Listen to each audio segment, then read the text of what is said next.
नमस्कार. 11:30च्या बातमीपत्रात मी आशुतोष सावे आपलं स्वागत करतो. सुरुवातीला एक नजर ठळक बातम्यांवर. मी मुख्यमंत्री बोलतोय कार्यक्रमाद्वारे मुख्यमंत्री देवेंद्र फडणवीस यांनी साधला जनतेशी संवाद. शेतकऱ्यांच्या प्रश्नांना दिली दिलखुलास उत्तरं.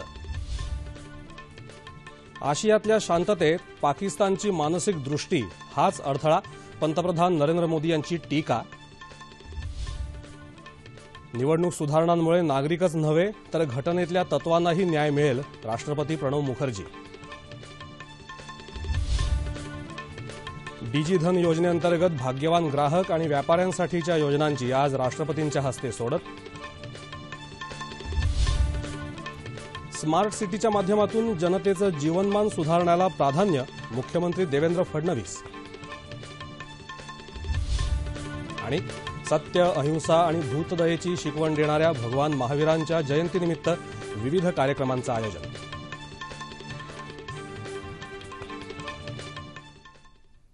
आणि आता पाहूया सविस्तर वृत्त. राज्याचे मुख्यमंत्री देवेंद्र फडणवीस यांनी आज दूरदर्शनच्या माध्यमातून राज्यातल्या शेतकऱ्यांशी थेट संवाद साधला आणि शेतीविषयी त्यांच्या प्रश्नांना दिलखुलास उत्तरं दिली. राज्याच्या माहिती आणि जनसंपर्क महासंचालनालयातर्फे या कार्यक्रमात संकल्प शाश्वत शेतीचा या विषयाच्या अनुषंगानं त्यांनी शेतीसंबंधी कर्जमाफी, हमीभाव, आठवडी बाजार, भाज्या अशा विविध अंगांनी सरकारची भूमिका स्पष्ट केली. शेतकऱ्यांचं कर्ज माफ करतानाच तो स्वतःच्या पायावर कसा उभा राहील हे पाहणं गरजेचं आहे असं ते म्हणाले. उद्या संध्याकाळी 5:30 या कार्यक्रमाचं पुनःप्रक्षेपण होणार आहे. तोपर्यंत शेतकऱ्यासमोरचे हे प्रश्न संपू शकत नाही. महाराष्ट्रातल्या शेतीच्या शाश्वततेकडे ज्यावेळेस आपण बघतो त्यावेळी आपली अडचण काय आहे, तर आपली खरी अडचण ही आहे की आपली उत्पादकता कमी आहे. उत्पादकतेच्या बाबतीत महाराष्ट्र हा देशातल्या राज्यांच्या तुलनेमध्ये बहुतांश पिकांमध्ये शेवटच्या 5 राज्यांमध्ये येतो. उत्पादकता कमी असणं याचा अर्थ काय आहे? याचा अर्थ असा आहे उत्पादन खर्च जास्ती असणं आणि त्यातनं उत्पादन कमी निघणं. आणि ज्यावेळी उत्पादन खर्च जास्ती आहे आणि उत्पादन कमी आहे त्यावेळी शेतकऱ्याची अवस्था अशी होते की त्यांनी जे काही लावलं, जी काही मेहनत केली याचा कुठेच ताळमेळ बसत नाही. एकूण सगळी मिळून जी काही आपली कॅपिटल इन्व्हेस्टमेंट आहे ती 31,000 कोटीची आहे. त्या 31,000 कोटी रुपयापैकी 19,000 कोटी रुपये शेतीच्या क्षेत्रातली कॅपिटल गुंतवणूक आहे. त्यामुळे शेतीच्या क्षेत्रामध्ये भांडवली गुंतवणूक वाढवून हे क्षेत्र सस्टेनेबल करायचं असा प्रयत्न आपण सुरू केलेला आहे. आज जो आपण एक क्लायमेट रेझिलियंट प्रोग्राम हातामध्ये घेतला वर्ल्ड बँकेच्या सोबत, आपल्याला कल्पना आहे की यापूर्वी वर्ल्ड बँक ही केवळ रस्त्यांना, बिल्डिंगांना, मोठ्या मोठ्या कामांना मदत करत होती. पहिल्यांदा अभिनव प्रकल्प घेऊन आपण वर्ल्ड बँकेकडे गेलो आणि त्यांना सांगितलं की आम्हाला शेतीच्या क्षेत्रामध्ये गुंतवणूक वाढवायची आहे. त्यामुळे अगदी ज्याला आपण आपल्या जमिनीचा सुधार म्हणतो, भूसुधार म्हणतो, सॉइल सुधार म्हणतो, तिथपासनं सॉइल सुधार करणं असेल, त्या ठिकाणी पाण्याचे स्ट्रक्चर तयार करणं असेल, पाण्याच्या वापराची एफिशियन्सी वाढवण्याकरता मायक्रो इरिगेशनच्या सिस्टीम्स असतील, क्रॉपिंग पॅटर्न असेल, पोस्ट हार्वेस्ट टेक्नॉलॉजीज असतील, मार्केटचं लिंकेज असेल, अशा एंड टू एंड अशा प्रकारचा एक कार्यक्रम आपण तयार केला. आणि पहिल्या टप्प्यामध्ये 5,000 गावांमध्ये हे ट्रान्सफॉर्मेशन करायचं. याकरता जवळजवळ 7,000 कोटी रुपयाचा प्रोजेक्ट हा आपण त्या ठिकाणी तयार केलेला आहे आणि त्या प्रोजेक्टला वर्ल्ड बँक आता आपल्याला मदत देते आहे. भारतानं आशियातल्या प्रत्येक राष्ट्राकडे मैत्रीचा हात पुढे केला आणि त्यांना विकासात भागीदार होण्याचं आमंत्रण दिलं. बांगलादेशनं यामध्ये संपूर्ण सहकार्य केलं. मात्र पाकिस्तानसारख्या देशांनी विश्वासघाताला प्राधान्य दिलं आणि त्यांची हीच मानसिक दृष्टी आशियाच्या शांततेत अडथळा आहे अशा शब्दात पंतप्रधान नरेंद्र मोदी यांनी शेजारील पाकिस्तानवर प्रखर टीका केली. 1971च्या बांगलादेश मुक्तीसंग्रामात शहीद झालेल्या भारतीय जवानांच्या कुटुंबियांचा सत्कार काल नवी दिल्ली इथं पंतप्रधान नरेंद्र मोदी आणि बांगलादेशच्या पंतप्रधान शेख हसीना यांच्या हस्ते झाला. त्यावेळी आयोजित कार्यक्रमात ते बोलत होते.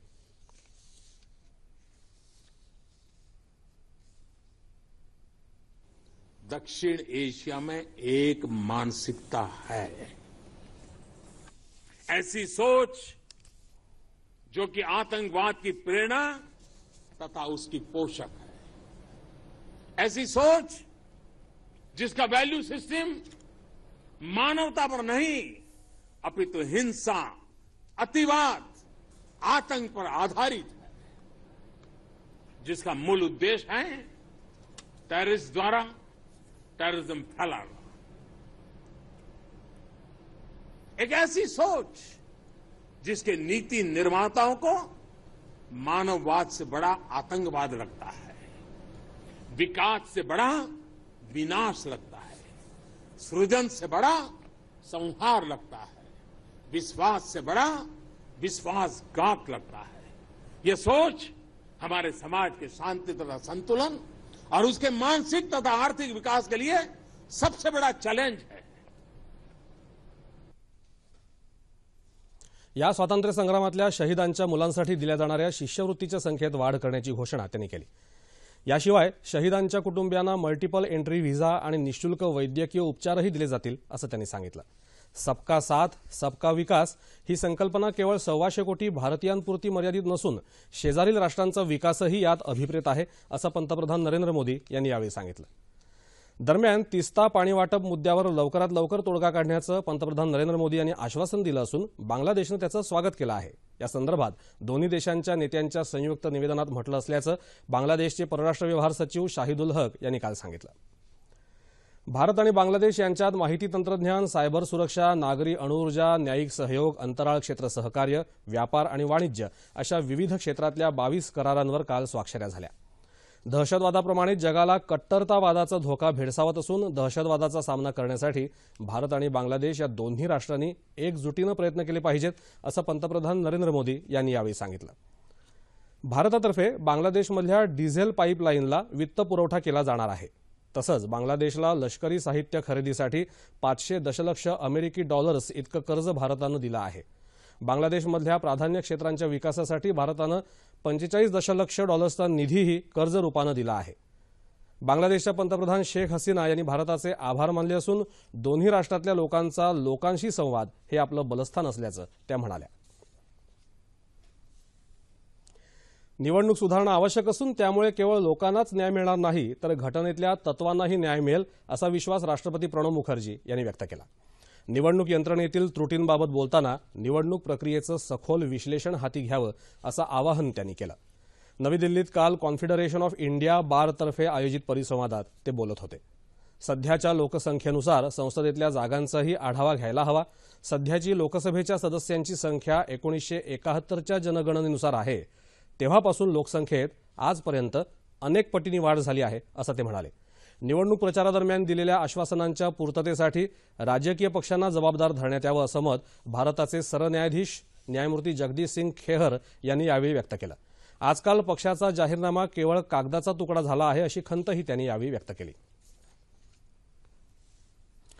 राष्ट्रपती भवन इथं होणाऱ्या एका कार्यक्रमात राष्ट्रपती प्रणव मुखर्जी आज भाग्यवान ग्राहक योजना आणि डिजिधन व्यापार योजनेतल्या भाग्यवान विजेत्यांची लकी ड्रॉद्वारे नावं काढणार आहेत।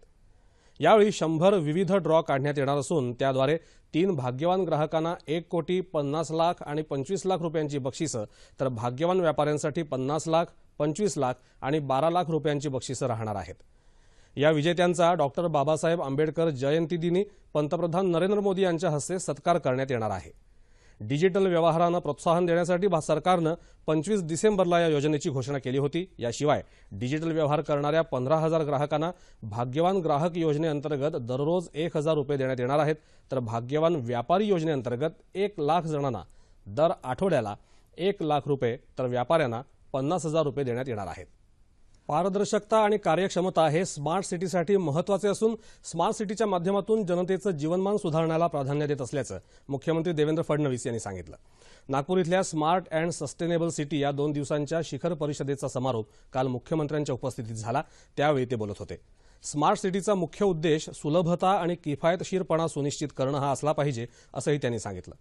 लोककेंद्रित व्यवस्था ही स्मार्ट सिटीच्या अग्रस्थानी असेल तर प्रत्येक नागरिकापर्यंत तिचा लाभ पोहोचेल असंही मुख्यमंत्री म्हणाले। प्रदूषणमुक्त स्वच्छ शहर हे स्मार्ट सिटीला अभिप्रेत असून या माध्यमातून कचऱ्यातून संपत्ती निर्माण करणं ही संकल्पना प्रत्यक्ष राबवण्यात आली असल्याचं केंद्रीय भूपृष्ठ वाहतूक मंत्री नितीन गडकरी यांनी सांगितलं। शहर विकासामागे राजकीय हस्तक्षेप न करता नियोजन आणि व्हिजन समोर ठेवून विकास प्रकल्प पूर्ण करण्याला प्राधान्य दिल्यामुळे नागपूर शहराच्या सर्वांगीण विकासाला गती मिळाली आहे, असं गडकरी यांनी स्मार्ट सिटी संदर्भातली संकल्पना मांडताना स्पष्ट केलं. वाढत्या नागरीकरणाच्या पार्श्वभूमीवर अग्निसुरक्षेला महत्त्वाचं स्थान आहे, असं मत मुख्यमंत्री देवेंद्र फडणवीस यांनी व्यक्त केलं. अग्निसुरक्षा विषयक सेक्युटेक इंडिया या प्रदर्शनाचं उद्घाटन काल मुख्यमंत्र्यांच्या हस्ते मुंबईत झालं, त्यावेळी ते बोलत होते. अग्निसुरक्षा ही फक्त शासनाची जबाबदारी नसून नागरिकांनीही याबाबत दक्ष असणं गरजेचं आहे. आपत्ती आल्यानंतर त्याचा सामना करण्यापेक्षा ती येऊ नये यासाठी दक्षता आणि उपाययोजना करणं आवश्यक आहे, असं ते म्हणाले. अत्याधुनिक तंत्रज्ञानाचा वापर करूनच आपण नागरीकरणातल्या आव्हानांना यशस्वीपणे सामोरं जाऊ शकतो, असा विश्वास त्यांनी व्यक्त केला. स्मार्ट सिटीच्या निर्मितीत लोकांची सुरक्षितता हा महत्त्वाचा भाग आहे. शासन, खासगी संस्था, उद्योजक, विकसक यांच्या एकत्रित सहयोगातून राज्यातली शहरं आणि ग्रामीण भाग हा जास्तीत जास्त सुरक्षित करण्यासाठी कार्य केलं जाईल, असं आश्वासन मुख्यमंत्र्यांनी यावेळी दिलं. मुंबईसारख्या समुद्र किनाऱ्यावरील शहरामध्ये जमिनी अभावी कमी जागेत बांधकामं केली जातात, पण असं असलं तरी आपल्याला सुरक्षिततेकडे दुर्लक्ष करून चालणार नाही, असं ते म्हणाले.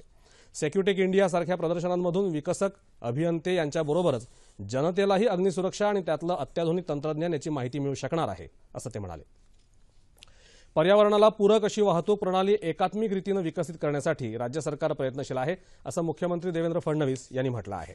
ठाणे जिल्ह्यातल्या भिवंडी इथल्या माणकोली नाका उड्डाणपुलाच्या उजव्या मार्गिकेचं उद्घाटन काल मुख्यमंत्र्यांच्या हस्ते झालं, त्यावेळी ते बोलत होते. मुंबई, ठाणे, कल्याण, भिवंडी, भाईंदर अशी एकात्मिक आणि चक्राकार वाहतूक व्यवस्था निर्माण केली जाणार असून त्यामुळे सगळी छोटी मोठी शहरं जोडली जातील, असं मुख्यमंत्री म्हणाले. रखडलेल्या प्रकल्पांना गती देण्याची आवश्यकता असल्याचं सांगत पालकमंत्री एकनाथ शिंदे यांनी यावेळी वर्सोवा पुलाचं बांधकाम पूर्ण करण्यासाठी राष्ट्रीय महामार्ग प्राधिकरणासोबत बैठक आयोजित करण्याची विनंती मुख्यमंत्र्यांना केली. तसंच संपूर्ण कल्याण शहराचा मेट्रोमध्ये समावेश करण्याचा पुनरुच्चार त्यांनी यावेळी केला. कार्यक्रमाला राज्यमंत्री रवींद्र चव्हाण, खासदार कपिल पाटील, स्थानिक लोकप्रतिनिधींसह इतर मान्यवर उपस्थित होते. राष्ट्रीय पातळीवर सरकारच्या प्रतिनिधींशी झालेल्या चर्चेनंतर वाहतूक संघटनांनी आपला संप मागे घेतला आहे, अशी माहिती सोलापूर मोटर वाहन चालक मालक संघाचे जिल्हा अध्यक्ष महादेव चाकोते यांनी सोलापुरात दिली. विविध मागण्यांकडे केंद्र सरकारचं लक्ष वेधण्यासाठी मोटर वाहतूक चालक मालक संघानं देशव्यापी संप पुकारला होता. केंद्रीय मोटर वाहन कायद्यात दुरुस्ती, थर्ड पार्टी विमा रकमेत केलेली तिप्पट वाढ कमी करण्यात यावी, देशभरातले टोल नाके बंद करण्यात यावेत, राष्ट्रीय परमिट विधेयकात दुरुस्ती करण्यात यावी, अशा 13 मागण्यांकडे केंद्र सरकारचं लक्ष वेधण्यासाठी मोटर मालक संघ बेमुदत काळासाठी संपावर गेले होते. जैन धर्माचे 24वे तीर्थकर भगवान महावीर यांची आज जयंती. जगाला अहिंसेचा मार्ग दाखवून मानवी जीवन समृद्ध करण्यासाठी भगवान महावीरांनी अविरत प्रयत्न केले. त्यांच्या सत्य, अहिंसा आणि भूतदयेच्या शिकवणुकीचा भारतीय जनमानसावर खोलवर प्रभाव पडला आहे. राष्ट्रपती प्रणव मुखर्जी, उपराष्ट्रपती हमीद अन्सारी आणि पंतप्रधान नरेंद्र मोदी यांनी महावीर जयंतीनिमित्त देशवासियांना शुभेच्छा दिल्या आहेत. अहमदनगर जिल्ह्यात आज भगवान महावीर यांची जयंती सर्वत्र मोठ्या उत्साहात आणि भक्तिमय वातावरणात साजरी करण्यात आली. अहमदनगर, श्रीरामपूरसह जिल्हाभर ठिकठिकाणी भव्य शोभायात्रा काढण्यात आल्या.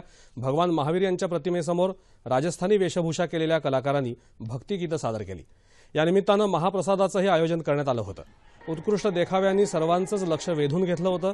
शोभायात्रेत पुरुष, महिला तसंच युवक युवतींची संख्या मोठी होती. नाशिक जिल्ह्यातही भगवान महावीरांचा 2616वा जन्मकल्याण दिवस साजरा करण्यात आला. आज सकाळी नाशिकच्या महापौर रंजना भानसी यांच्या उपस्थितीत कौस्तुभ मेहता यांच्या हस्ते म्हसरूळ गजपंथा मंदिरात ध्वजारोहण होऊन मिरवणुकीची सुरुवात झाली. नाशिक इथं 4 मंदिरांमधून मिरवणुका भद्रकाली इथं एकत्र येऊन चोपडा लॉन्स इथं त्यांची सांगता झाली. या मिरवणुकीत बेटी बचाव आणि गोधन वाचवण्यासंबंधीचे चित्ररथ होते. सुमारे 10 ते 15 हजार जैन बांधव या मिरवणुकीमध्ये उपस्थित होते. नागपूरमध्येही दिगंबर जैन परिवार मंदिर ट्रस्ट नागपूरच्या वतीनं शोभायात्रा काढण्यात आली होती. बँड, ढोल, ताशांच्या गजरात ही शोभायात्रा काढण्यात आली. पुष्पवृष्टी करून शोभायात्रेचं जागोजागी स्वागत करण्यात आलं. तसंच भगवान महावीर यांच्या मूर्तीचं पूजन सुद्धा करण्यात आलं. यावेळी शोभायात्रेत सामान्य ज्ञान स्पर्धेचं आयोजन करण्यात आलं होतं. अखिल भारतीय पुलक जनचेतना मंच, राष्ट्रीय जैन महिला जागृती मंचच्या वतीनं आकर्षक शोभायात्रा तयार करण्यात आल्या होत्या. आणि शेवटी ठळक बातम्या पुन्हा एकदा. मी मुख्यमंत्री बोलतोय कार्यक्रमाद्वारे मुख्यमंत्री देवेंद्र फडणवीस यांनी साधला जनतेशी संवाद. शेतकऱ्यांच्या प्रश्नांना दिली दिलखुलास उत्तरं. आशियातल्या शांततेत पाकिस्तानचा मानसिक दृष्टिकोन हाच अडथळा, पंतप्रधान नरेंद्र मोदी यांची टीका. निवडणूक सुधारणांमुळे नागरिकच नव्हे तर घटनेतल्या तत्वांनाही न्याय मिळेल, राष्ट्रपती प्रणव मुखर्जी. डिजिधन योजनेअंतर्गत भाग्यवान ग्राहक आणि व्यापाऱ्यांसाठीच्या योजनांची आज राष्ट्रपतींच्या हस्ते सोडत. स्मार्ट सिटीच्या माध्यमातून जनतेचं जीवनमान सुधारण्याला प्राधान्य, मुख्यमंत्री देवेंद्र फडणवीस. आणि सत्य, अहिंसा आणि भूतदयेची शिकवण देणाऱ्या भगवान महावीरांच्या जयंतीनिमित्त विविध कार्यक्रमांचं आयोजन.